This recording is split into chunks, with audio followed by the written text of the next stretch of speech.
on va finir en fait cette parenthèse, mais avec les machines, parce qu'on a parlé tout à l'heure que l'importance des machines, celle-là, elle est assez vorace. Mais c'est vrai que pour massifier, il faut imaginer des façons d'avoir des machines et aussi de les amener vers l'agriculteur.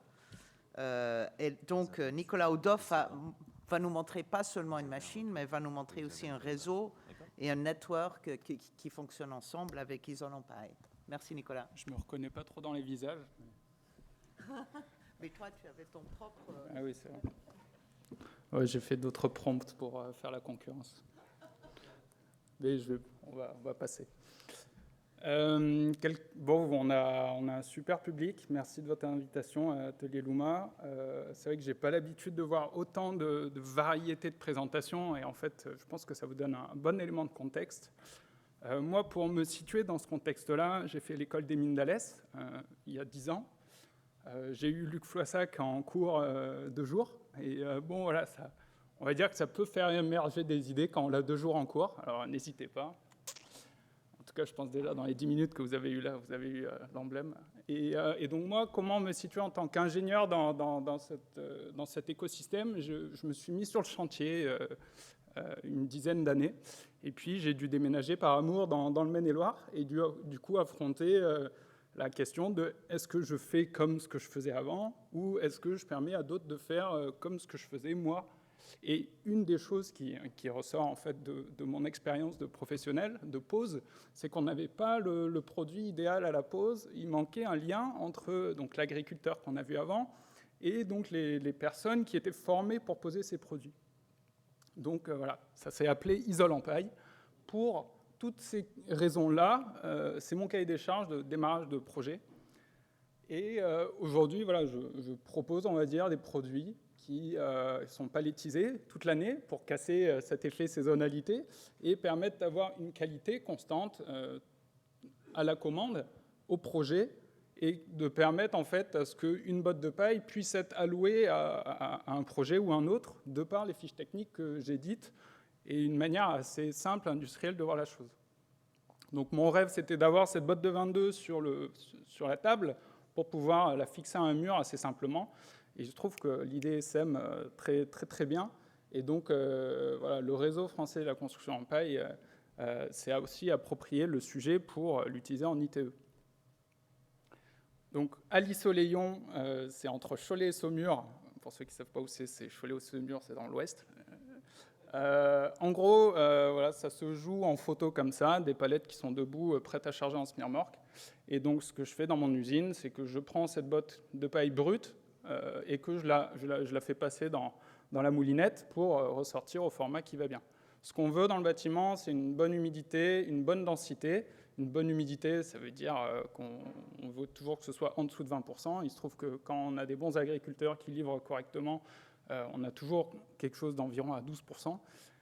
Et donc, ce qui manque dans ce maillon, c'est amener de la logistique, de la fluidité dans la proposition de valeur. Et donc, c'est ce que j'ai démarré en Maine-et-Loire il y a 3 ans.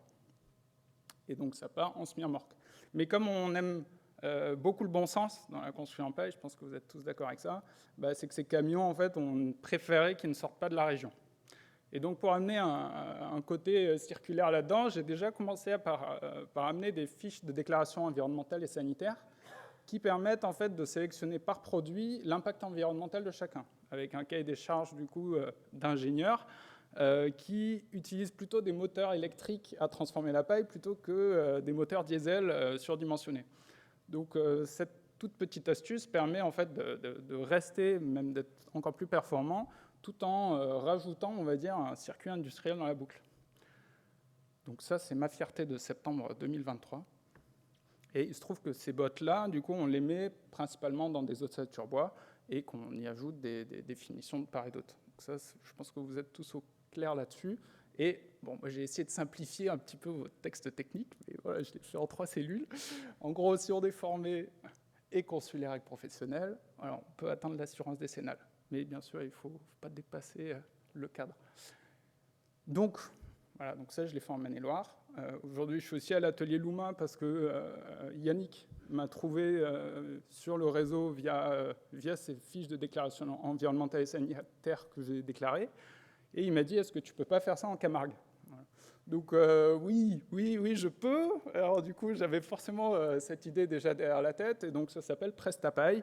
Et l'idée, c'est de faire une machine mobile facilement déplaçable aux endroits plutôt dans des hangars, et transformée par région avec le process que j'ai mis en place et la qualité isolant paille mise sur fiche technique. Ce qui fait que quand vous allez demander une botte de paille en catalogue, potentiellement, elle sera toujours locale. Et donc, c'est ça le pari de Prestapay. Donc ça se joue sur un cycle très... Tiens, Sébastien, tu peux prendre une photo. Donc ça, c'est mon palettiseur vert, là. Donc c'est en gros, donc ça part d'une machine très simple à décompacter et ça finit sur une machine à palettiser. Et ça paraît simple et ça m'a pris beaucoup de temps à mettre en place. Et il y a certains éléments maintenant qui sont même brevetés, ce qui me permet du coup de garder une part de propriété intellectuelle sur ce que j'ai fait, mais de permettre à cet isolant open source de gagner en massification. Donc ça se joue aujourd'hui dans mes ateliers. C'est le proto qui est en cours de test. Donc c'est sur une remorque châssis mobile que je peux déplacer avec mon pick-up.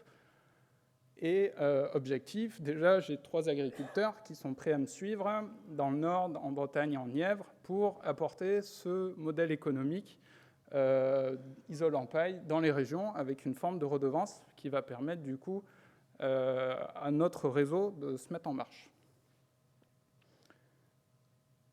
Voilà, je suis Nicolas Oudolf, passez me voir. J'ai des fiches techniques si vous voulez, vous avez mes contacts si vous voulez. Les questions sont libres à vous. Il me reste 3 minutes, j'ai pas de bip rouge. Merci Nicolas. On avait besoin de ces 3 minutes. Je me doutais.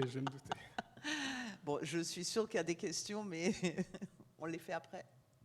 Oui, il y a vraiment des questions pressantes. Voilà. Nicolas, il est là. Puis, merci beaucoup pour ça.